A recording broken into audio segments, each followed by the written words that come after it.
Sir अब चेला जिताएंगे गुरु को। दरअसल पवन सिंह का अभी जोरों शोरों से चुनाव प्रचार का तैयारी चल रहा है। जैसे कि आज 9 तारीख है और आज पवन सिंह जी का नामांकन है और उसमें बहुत सारे लोग पहुंचेंगे और शायद अभी जब आप ये वीडियो देख रहे हैं उस समय सारे लोग रास्ते में होंगे। सर वही बात करें कि आखिर ये गुरु और चेला का कॉम्बिनेशन क्या है।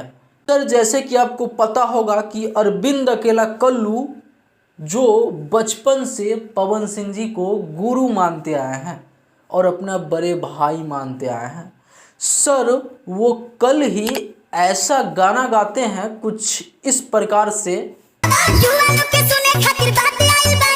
नो डाउट गाना का व्यूज भी अच्छा जाता है और भाई अभी इस गाने का रिस्पॉन्स देख सकते हो। ये कल्लू म्यूजिक वर्ल्ड से रिलीज किया गया था, कल्लू के ऑफिशियल यूट्यूब चैनल से। सर आखिर ये चेला जिता पाएंगे अपने गुरु को। सर पवन सिंह के सपोर्ट में बात करें तो अरविंद अकेला कल्लू सबसे आगे आए हैं, उसके बाद शिल्पी राज, विजय चौहान, अंकुश राजा, ऐसे तमाम जो चेहरा है वो सारे लोग पवन सिंह के नामांकन में आज पहुंचेंगे।